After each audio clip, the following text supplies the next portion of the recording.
Hi, everybody. Welcome to the Fundamentalists podcast. My name is Elliott Morgan. This podcast is brought to you also by Peter Rollins. Pete, how are you doing today? I'm doing good. I've changed the seating arrangement. I thought I would try to kind of face you a bit more. Like this. Instead of always being on this kind of side angle. Yeah. So there you go. I didn't notice. Mixing it up.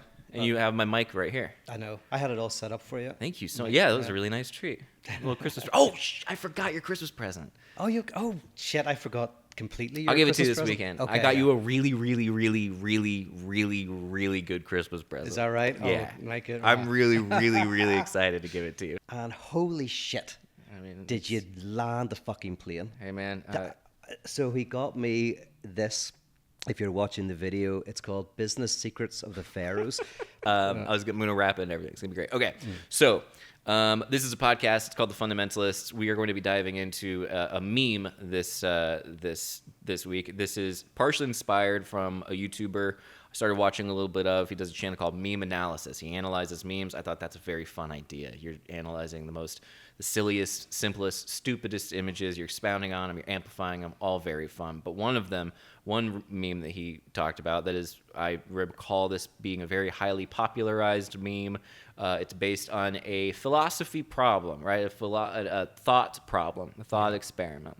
So I thought, what better topic for the fundamentalists than to talk about this problem, which is the trolley problem. Okay, yeah. So if you're unfamiliar with the trolley problem, you have a lever, and there is a train headed your way, and there's a fork in the tracks.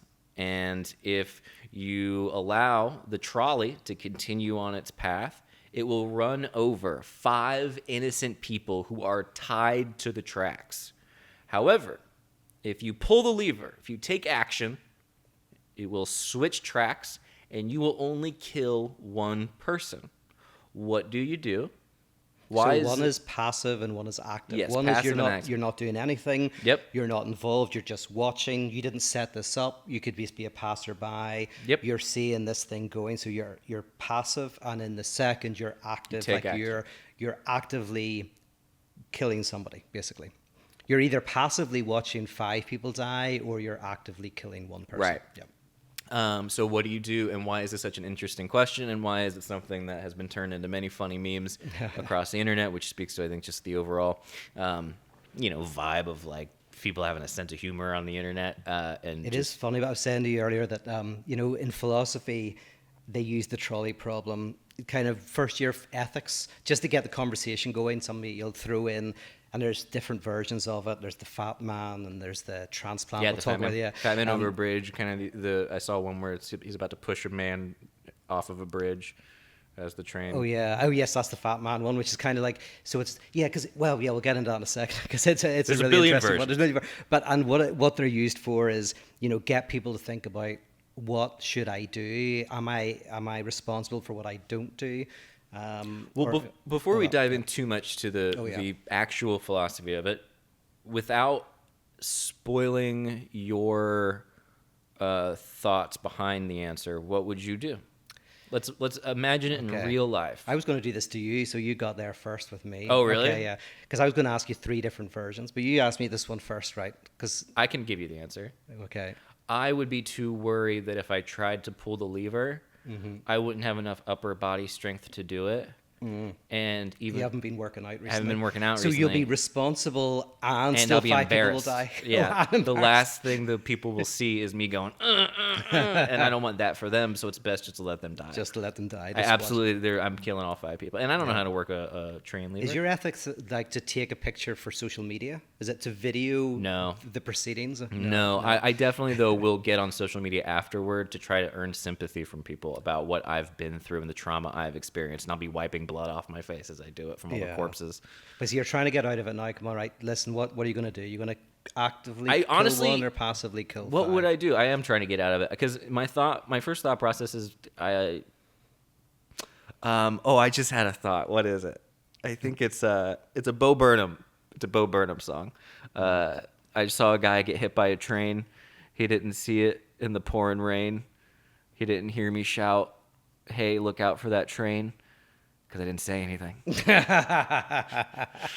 It was sad. It was sad. I would. You like to think you would do it. I wouldn't. Probably. I would not know what to do. I'd be in shock. I would be frozen. I would not have control. What would you ethically think? Forget about that. Just ethically, what do you think is the right thing to do? This is going to get. I see where you're going with this. Yes, the instinct is to go 5 people are more important than 1 person. Okay. And then the response is no. Actually, that doesn't make any sense. Well, not really. No, that I think that is. I think the initial trolley problem is the easy one. I think some people will disagree, but primarily I go most people will go, kill 1 person actively rather than passively see 5 people die. But then it gets a bit more complicated. Yeah. Well, wait, before, do you want? Oh, no, go ahead. Right. Your answer. Oh, so my answer would be, I think that even if there's different, there's what's called consequentialism and deontology. They're your 2 ethical types. And I think both sides could find a way to agree that, actively pull the lever. Yes, I could argue for the coherence of that in whatever ethical position you do you think that in real time you would have that ethical clear-headedness? I don't know, but that's not the point. The point is what's ethical. Don't get tied onto a train track around us. Okay, yeah. So it's almost like so it's kind of like a pure kind of we are going to get into lots of deep things from this one question. It opens up. This is the reason why they do it in philosophy, because this one simple, very weird, very funny question, within half an hour you're led to really complex, you're all over the ethical dilemmas. Cool. But here's the second dilemma then. Okay, what if, and this is called the fat man, right? What if there's no lever, but there's this big guy, right? You're not big enough to stop the track. If you fell in front of the tree and it wouldn't stop, but this guy's big enough that if you throw him in front, the train, it will derail and will save the 5 people.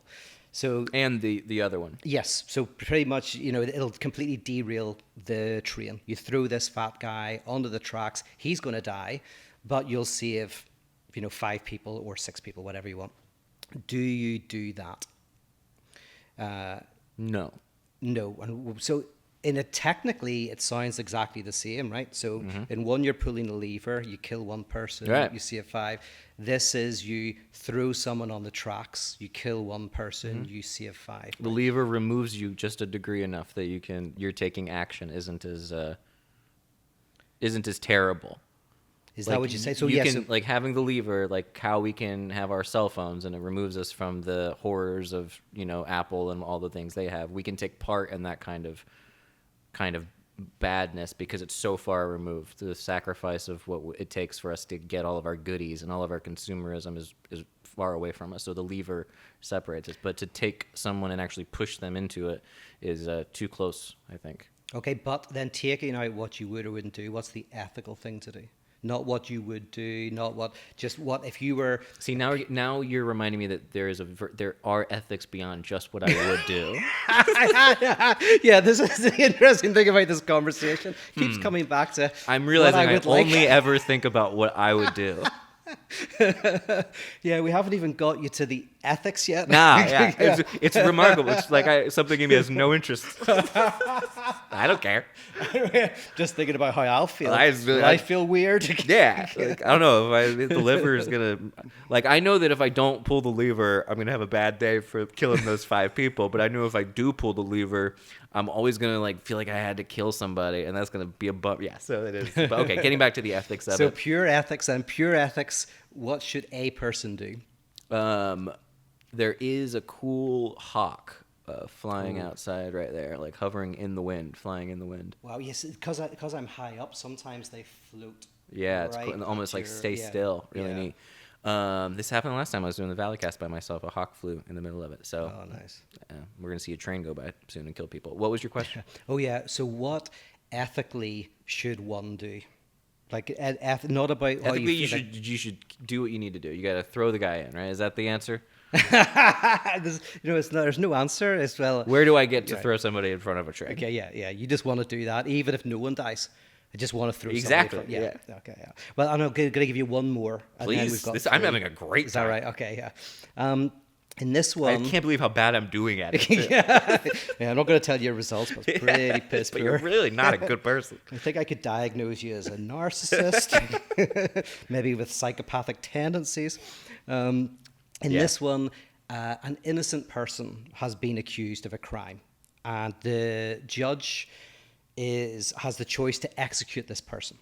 Now, if they don't execute this person, there's a very angry mob that will go out and kill, say, 5 innocent people because they believe this person's guilty, right? So the judge knows they're innocent. Does the judge execute this innocent person knowing that the mob will now not go out and kill 5 innocent people? Or does the judge kill the innocent person to save 5 innocent people? And he knows. He knows. Yeah, he knows this person's innocent. But he knows that 5 people are going to die. Yeah, because this mob are threatening. If this person doesn't get killed, they're going to go into this town and they're going to kill some people, right? This is an angry mob that are saying, like, this person has to die. They're guilty. What is it? What I should do? How would I feel? Yeah, and how am I going to sleep at night? No, I would...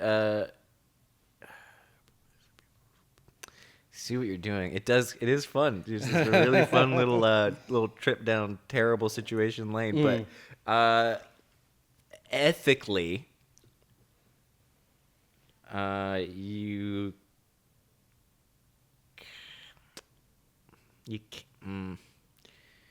can't do that though. That's bad. Yeah. You can't kill the innocent person. Yeah, because that's wrong. So, that's buying into that's okay.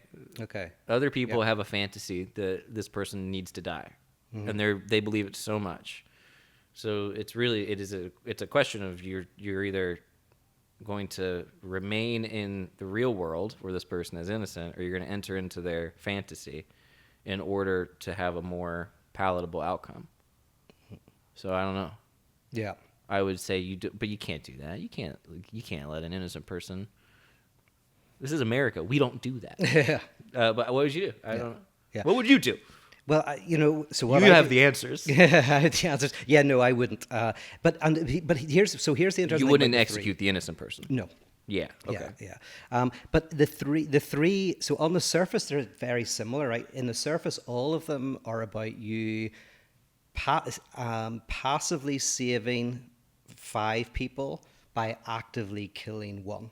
But in the first one, it's pulling a lever. The second one, it's pushing someone in front of the train. And in the third one, it's killing an innocent person. And in your answers were pretty much, I think, is the first one, I pull a lever.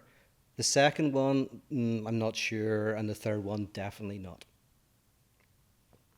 Yeah. Yeah. What was the second one? Second one was throwing somebody in front of the train to stop it killing 5 people. I mean, ethical aside, definitely will not do that. Yeah. Okay. Ew. Yes, I know, but Ugh. Should you? Not would you, but should you? I removed the word "should" from my vocabulary a long time ago. I see what you're saying. Okay, all right. But but the funny thing is, But the thing that I think most people who are listening to this or watching it will feel the same, which is the first one, the second one, no, and the third one, no. Most people, like some people won't, but that's your usual kind of thing. Yeah. And then you've got to figure out, okay, what's the difference? Because there is a difference, right? Yeah. There are differences to those 3, but what are they? Because, and then that gets you into the question of ethics, and it gets you into the question of, And then, because then you really have to have ethics would be like an ethical when you code, like you have a code. So at some point, that code can't be broken. Yeah, you've got a code, and if you break it, you're unethical. If you don't break it, you're ethical. Because most people potentially don't have, like, at least a conscious ethical code. We don't know how to make decisions between what's right and what's wrong. And that's the next question for you, if you're liking this, is does anything compel someone to do something they ought to do? What compels someone to be ethical? Is there anything that can compel someone to be ethical? Well, this is kind of the reverse argument of this is like the atheist argument, right? Where not even the atheist argument, the like tried and true theist argument, where like how can you if you don't believe in God, you'll end up killing people and you'll end up murdering and, all that kind of thing. And So then some the people, argument is, do you really need to believe in a God to be a good person? Yeah. But it sounds like the argument is you do need to believe in something. God is a word that has a certain connotation to it, but you just have to have a code, an ethical code. Yeah. So traditionally, yes. Traditionally, something above. And if you think that, you are a kind of natural law ethicist. So you either think you have to do something because there's a God and you have to do what God says, or natural law. There are natural laws in nature that we need to obey. Mm-hmm. And if you go that, if you say that no, what is good is what maximizes pleasure and minimizes pain for people, for society, then you're justifying it by consequentialist or utilitarian grounds. Mm-hmm. So those are the three standard. But those are like the three. Walk me through them here. What's that? Walk me through these three. Okay, so God, you have to do. There's ethics because here's handed down problem. The tablet, the Moses 10 Commandments. Those are your ethics. Yes. So because here's the problem, I should say, is, and Hume brought this out, is there's a real problem between how you connect is and ought. We can talk about what is. Science talks about what exists. But as soon as you say what ought to exist, you get into ethics. So the question is, we can talk about what is, but when we talk about what we ought to do, what does that mean? So God is the first one, right? We ought to do certain things because of certain divine commands. And then there's the issue of, does God have to obey those commands? Or is God free to choose them? Yeah. So God's free to choose them. He can do whatever he wants. So God could make murder ethical. Yeah, but why would he do that?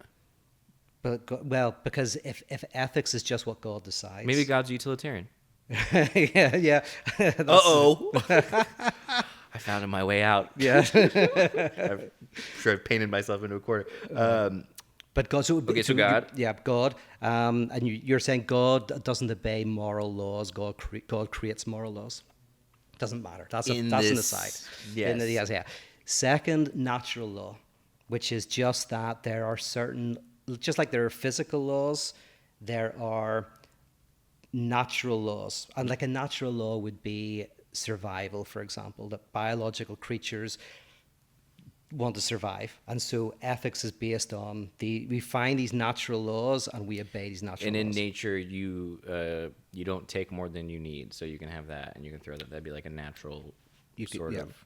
You would put that on nature. You go, okay, this is. Yeah, if you could. And it can include more animalistic tendencies because that's also in nature. You just look to nature as your template rather than the Bible. Yes, nature, yeah, whether it's or animals and the universe, yes, exactly. You see patterns and you're like, yeah, we are part of the universe. We should obey these laws. Exist within harmony. Okay, great. Yeah. Which, by the way, some religious people have done. Like, wasn't there a documentary about penguins being monogamous or something like that? I don't know. Sure, yeah. Anyway, okay, so there's penguins are also dicks. Yeah. Do you know about penguins? Well, that's why once a year you go out and club them, don't you? I do. That's my Christmas tradition. I know. It looks like a lot of fun. It's very fun. But yeah, they're all into necrophilia and all sorts of. They're insane. Like yourself, like the natural. Exactly. Exactly. These are the natural laws that we obey. They're fun to hang out with. Funny enough, wild stories. Yeah, I mean, Marquis de Sade in Juliet, his argument for torture and rape and violence through the Pope Pius is that all of these things are natural. Yeah, isn't that great? Yeah, it's very like de Sade's fascinating character. He so de Sade, and again an aside, but he ultimately wants to break not laws within nature. He wants to break nature itself, but he can't. He's always, because nature is like, for him, is this pagan circle where nothing's really destroyed, nothing's really created. Energy just moves around, and so de Sade, no matter how much violence he perpetrates on victims. Who is this? De Sade, Marquis de Sade. Okay. Where sadism comes from. So he wrote these a lot. There's a great movie called, I think it's just called Sade. You should watch if you don't know much about him. Ooh, okay. Yeah. You didn't sell me on him with that first intro there.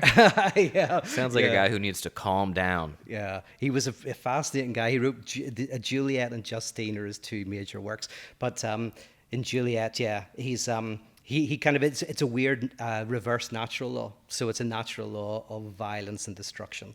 Anyway, but yeah, so natural law. Or which is usually where people go first, I think, is consequentialism, is ethics is based on maximizing pleasure, minimizing pain. Sure. In some way. So those are three, like, there's, I don't... Which is another way to say kind of outcome, right? Or is that like a outcome, that a personally satisfying outcome? Yes. Gives you a certain sense of, I did the right thing. You give to charity because it makes you feel good. Yeah, although interestingly for utilitarians, it's what the result is. So it's not so much the act, but does the act increase goodness? Yeah. Does it increase pleasure and minimize pain? So it gets into a lot of problems because, for example, you can do something that is ethical, like you could open a door to let people out, but the door is connected to a trigger that creates an explosion that kills people. So that did not maximize pleasure. So although your act was ethical, you were trying to let people out of a room, it wasn't an ethical act because good did not result from it, which is a bit weird. Mm-hmm. It's almost like that guy who shot somebody on set, Rust. Alec Baldwin. Like, there's this question of, like... Supposedly he didn't pull the trigger or something. Oh, yeah, he was holding it was misfire. I don't know. He did some weird interview, but I didn't watch it. So. Yes, no, I didn't watch it. I've heard bits and pieces. But the interesting thing is probably, I don't know the ins and outs, but if he didn't know there was a bullet in it, you know, he pulled the trigger not intending to kill someone, so it wasn't an unethical act. But from a consequentialist position, you know, somebody died, so there was a lot of suffering created. So... was that an unethical act when really it's weird because he didn't have agency? You know, he didn't, you know, so there's these weird questions come up. Yeah, I mean, but an ethical act is different than a not unethical act, right? Like, you can do, like, it certainly wouldn't be an ethical act to accidentally have a gun misfire in your hand, but... Or an unethical act, yeah. It also wouldn't be an unethical act, right? Because you wouldn't be doing anything... Yes. Unless you extend it far enough and go, well, you shouldn't have been, you're the producer on the set, you know, you should have, but then that's all, like... Yeah, you can make a case for that, but that's not what you think of. That's not, it removes the punch of the event, I think, a couple degrees farther away. Yeah, no, totally. But consequences do tend to just try to look at what maximizes pleasure. But loads of problems come up because then if you're a very kind of crude utilitarian, then you would kill a cruditarian. Was that cruditarian? Cruditarian, I like that. You would kill the innocent person. Technically, because by killing one innocent person, you're causing them suffering, right, yeah. But you're minimizing the suffering of 5 people, and that doesn't sound good. It's interesting, you know, that all of these seem to center around an absence of the subjective experience. They all seem to have a stance. They're a stance removed from the actual individual experience, which I guess is probably where I was coming from with my explanations of things. Putting myself in my own shoes, going, what would I do, is a way different conversation than what would be the correct thing to do. So you're a boo hurrah theorist, which is... Well, is that Buddhist? What is that? No, I don't. Boo hurrah is a kind of it's a probably a nasty way of saying it, you know, but it's where, you know, if you don't like something, you go boo, and if you like something, you go yes. So, like, ethics is basically what we like. No. It's what we like and what we don't like. It's like taste. You know, if you don't like Brussels sprouts. No. Oh. I'm just saying you could like and not like anything, but you can also... A factor in the equation is the actual individual, no? Like, the effect it has on the judge who sends the innocent person to be executed is going to play a factor in it, right? Just as much as any kind of ethical standpoint. Like, you know, he's at home at night and he's talking to his spouse and he says, you know, I think I need to do this to save all these other people's lives. She's like, well, if you do it, you know, you're not going to be able to, it'll destroy your life. Like, it'll destroy you mentally. And then he goes, okay, you're right. Like, it'll destroy me mentally. So he then actually is saving himself in the process of freeing the innocent person. So no, that's true. You have to absolutely kind of circle in the individual themselves. I did the boo rah rah thing again. No, that would be like utilitarians want to say maximizing pleasure, your own included. That has to be included in the table, in the algorithm. But the Kantians, of which I'm probably a bit they do kind of go, well, an ethical act is an act that you do no matter how it makes you feel. So it's called non-pathological acts, where it's an act that has no self-interest at all, which we can't do in reality, right? You can't do a completely non-pathological like to act. aim for it though. But yeah, but you kind of aim for it. But the third, so there's your. That's why the lever is that's an easier option, right? You're a little bit more. You feel a little less. Yes. Yeah. Well, yeah. So you're a bit divorced from. That's why. Yeah. But see, it's interesting because you're thinking about, which I think is really interesting, the subjective experience. So, for example, fighting someone with a sword is more hard to kill somebody, but shooting somebody from a distance is easier. Or killing someone with a drone is even easier because you're the worst. But ethically, they're the same, but subjectively, one might be easier than the other. This is philosophy and psychology. Oh, yeah. That's all it is. Yeah. Well, you know, it took loads of people. It took a lot of training to get people to kill people. Do you know this? I thought you were going to say it took a lot of trains for them to kind of get yeah, because this is actually this was a true thing. They set this up for years. The trolley problem. Yeah. But the reason why stormtroopers are shit shots, technically you could say, is that it's because soldiers, especially conscripted soldiers, psychologically always try to miss their targets. Right. Nice. So there's that thing about, why are stormtroopers so shit at shooting? Are they conscripted? Stormtroopers? I don't know. I think they're clones or something. But they're probably not, they're not voluntarily wanting to do it necessarily. No, I mean, some of them defect, and that's where you get like Bill Burr defects in Mandalorian. And that's it. So, because what was discovered was what's his name? Ren, I think. In I don't know if it's Ren. The shit new ones. The new ones. Okay. Yeah. Well, yeah, because there was a study done where they go like the improvement of guns, the improvement of weapons to hit the target, didn't improve the number of targets that were being hit. Didn't improve the desire of the people to kill exactly humans. And so they discovered that people would shoot high, and only like real psychos who join like special forces or whatever actually enjoy killing. So the military now do a lot of training to get to desensitize you, to make you kill. I realized a long time ago that I grew up bow hunting. I grew up going to the woods and that kind of thing. And, wow. You'd be surprised, a lot of levers, all the levers I've pulled, but so I grew up always eating venison meat a lot, and I'm super stoked because there's going to be a little bit when I go home to Florida, but I like it in the sausage. They make really good sausage. But anyway, I would consider what would be considered an ethical form of hunting. My dad always did the archery, and to this day, I think it's a very cool thing. You have less. You have a lot of control, but it's not like a gun. Like a gun, you can pretty much blow the deer away pretty easily, but it takes a little bit more. With the arrow, they die slower, and you like that. And you like that. You like watching it happen. And so you would, but then after a while, it was like year after year, over the past like several years, my dad would just be like, I haven't killed. Nope. Went out, saw one, not quite big enough. Saw one. It was a little too far away. Saw one.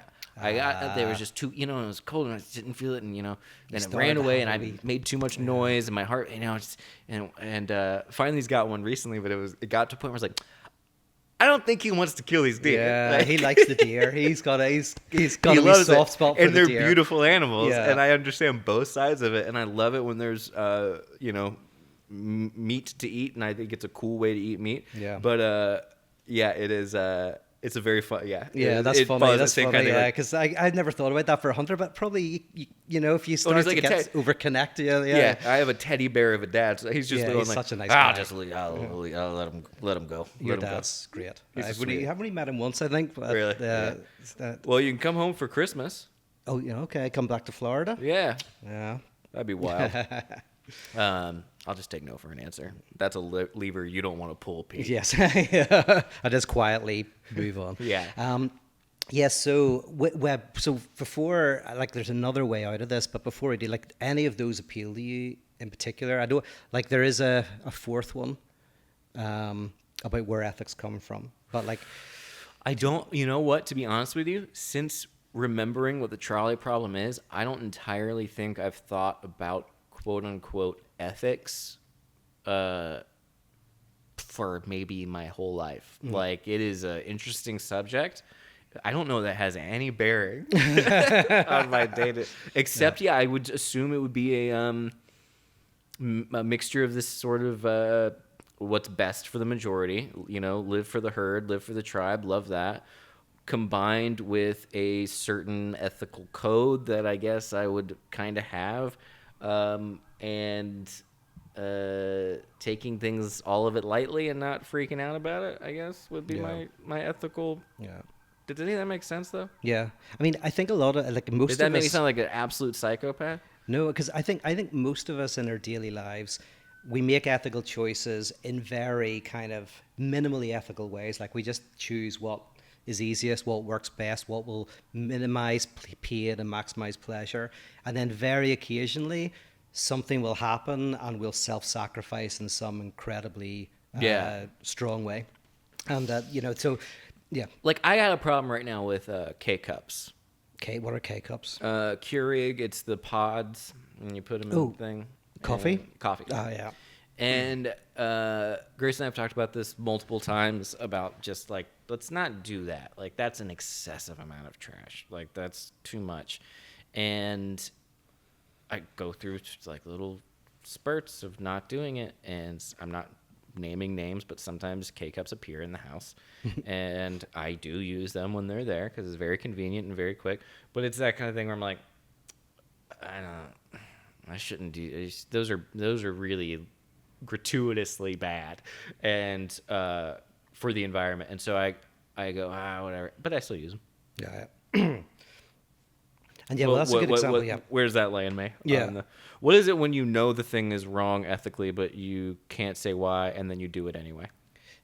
That is human beings. Normal. There life. you go. But here's a good question about the environment, right? Do you try to recycle, which is obviously completely kind of impotent in relation to corporations and what they destroy. But anyway, do you try to recycle because it's going to help the environment, or do you just do it because it's the right thing to do? Can I tell you I gotta tell you the worst thing I've done recently. I put some. I didn't have enough room in the trash can, so I just put some of this straight up trash in the recycling bin. You know what? I put the trash in the recycling bin.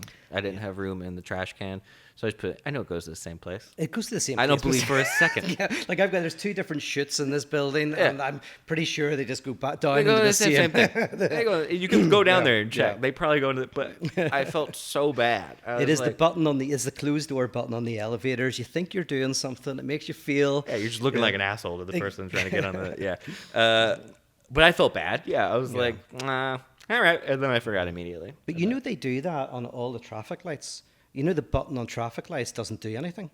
Like if you just wait and don't press it, the green man will appear anyway. The button is just there to give you the illusion of activity. Well, okay, but the button also, in a lot of them, for deaf folks, does produce an alarm that allows them to know when the... Okay, so some of them do. Okay, some of them do something. But you're right that it is in... Because when COVID came along, there were all these signs saying, no, don't press the button, it'll still work. And I was like, that was just, I've seen it before where, you press the button or you don't, and still you'll get to everything. But anyway... The conspiracy theory is another episode. Yeah, that's my big conspiracy theory. Okay, but here's the way, right? I like this. This is fun. I'm having a great time. Hit me with another question that I can miserably fail at answering. Yeah, okay. Well, here's the thing, right? If the basic question of ethics is why do we have to do, like, why should you recycle? Like, as I say, is it utilitarian because you're trying to save the planet? Or even if the planet was going to be ruined and you could see into the future and you could see that it wasn't going to help, would you still do it because that's the right thing to do? Right. And you're saying, there's something about it that just... There's a love of people and a love of the whole point of life being like, this is nice to be here. Don't be an asshole. Yeah. And then always... Doesn't matter about whether or not everything's going to come out to be perfect or that every action you take is going to have some reward that you can quantify later. I think it helps your quality of life to do things in an ethical way. Yeah. So it's selfish. So selfish, yes. That whole thing. Yeah. Well, so people generally tend to then go to utilitarianism, which I think is, and I'll tell you why I think it's, and because you've said things like you would do it anyway. Like I think most of us actually are not utilitarian, but we think it's the right way. We go like, well, human beings want to maximize their pleasure, they want to minimize their pain. All biological creatures attempt to thrive and attempt to propagate the survival of the species. So ethics should be based on those principles, because they're a teleological, not really, they're like a pseudo-teleological dimension of reality, that biological creatures want to survive and thrive. So, hey, let's build a system of ethics that just kind of runs in those tracks. Okay, I'm following you, but okay. Okay, which is kind of evolutionary psychology and whatever. But there's another way to ground ethics that is not just about, hey, we maximize pleasure, minimize pain, or there has to be natural law or God. And it is the promise that ethics is connected to the fact that when you make a promise, you're binding yourself to something. So if I promise to give you a back massage next week, if I don't tease me. Yeah, but if I don't do that, I am being unethical. I ought to do it. If I promise, I am binding myself. So I'm not bound by God or by natural law or by pain or pleasure. I bind myself through my promise to do it. And if I don't, I like that. Yeah, I think that there's a something to be said for a lot of this. Whatever ethical framework you're in, a lot of what I like about it is it in some way engages you with life through your actions. Yeah. You can sit on the side and you can go, oh, why would I promise Elliott a back massage, even though I know he's stressed out and it'd be weird. But the very act of the binding is a sort of connecting the inner to the outer world, and I think that's where most of life happens. Yeah, because before the promise, there's no ethics. Without subjectivity, without the promise, whatever. As soon as I promise, now subjectively I promise something to you, and if I don't do it, then I'm bad. Or if my job is to, I'm a detective. My job is a detective, which means I ought to solve crimes. If I don't solve crimes, then I'm a bad detective, because to be a detective is binding me to a rule that, and if I don't live up to that rule, I am. Yeah. The rule is to detect. To detect, yes. And that came to me because I've been rewatching all my Columbos recently. Oh God, that's a cry for help if ever there was one. Good. And then the way I think you can expand this out is you can say that to be part of society is to be part of a social contract. So to be part of a society is to be part of a whole lot of promises. Rousseau calls it the social contract, where you don't sign a contract when you come into the world, but to be in the world, to be in the modern world, we implicitly make promises to each other, and therefore to be ethical is to live up to those promises. I like that. I also like the idea that there is just as much of an inner society as there is an outer society, and therefore sometimes I'll have certain ethical codes where I'm a utilitarian, and sometimes I'll be very like, God said don't do this, so I'm not going to do this. And then other times I go, you know what? I know all of these things say I should do all these things, but I'm going to have my K-cups anyway. I'm going to put the trash in the recycling. I'm going to be a little piece of shit sometimes, and then I'm going to... Sometimes you probably make promises to yourself that you'll work out. Oh, you would say so. And you break the and promises. then I go, that was nice. I was like, hey, you make them, you break them. And you give voice to all the different, political parties in your own brain. Yeah. Yep, that's true. Yeah, you make your own promises as well and break your promises and your rituals. And... To sum up my entire being into one ethical, or your entire being into one ethical framework would be, I think, to silence all of the other aspects of you that might operate in a different way. There's part of you that might look at a butterfly and be like, the law of nature says that we are trying to and for a time you will operate that way. Yeah. So you're trying to say that you kind of bounce. One could bounce between different ones. There's a fifth. There's a fifth way of ethics, and that's called light schizophrenia. Yes. Yeah. See, I think that would be consequentialist. If you feel you can jump between them. And there's not a system. Oh, I can't jump between them. I have jumped. You're saying that's what people do. No. Yeah, but then I think that jump among. Yes. I don't know. I lose it. But that's like, so some people say to me, okay, you could take all the different psychoanalytic theories and just use whichever one works in the clinic. But I'm going but that is a self-opposition.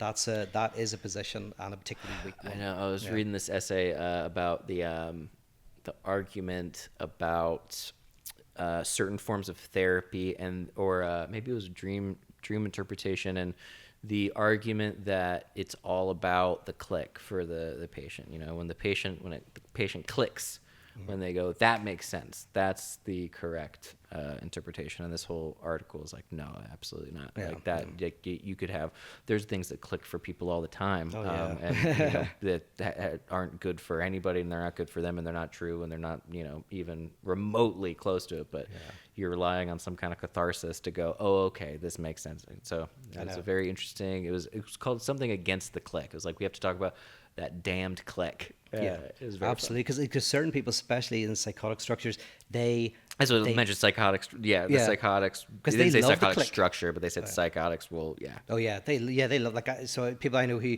they're always looking for the thing that works, and then think they find it, and then it feels that way, and it feels that way. Oh my goodness! And then they're fully committed to this as the answer, and then that doesn't work out. But then and that actually is not. It's not that they're finding lots of cures. Is that this is actually preventing them from a cure? They have to be cured from the click itself. They become trigger happy. Yes, that's click good. happy. I like that. Yeah. All right. Well. Oh, can I add one thing? Ben? Oh, please. You can keep going. Oh, yeah. I assume you, but.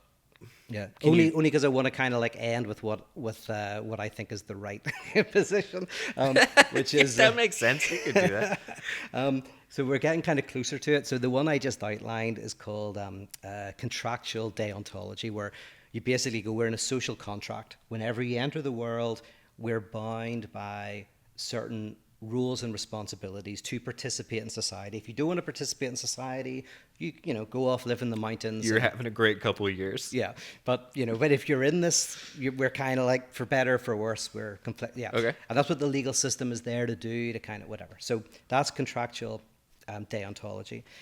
And the only thing that I want to add to that, and this is, you can use the philosopher Derrida to do this, and this isn't where I'm at completely, but Derrida says that in every system, there's not just what the system is, the system also generates a possibility for what it can be.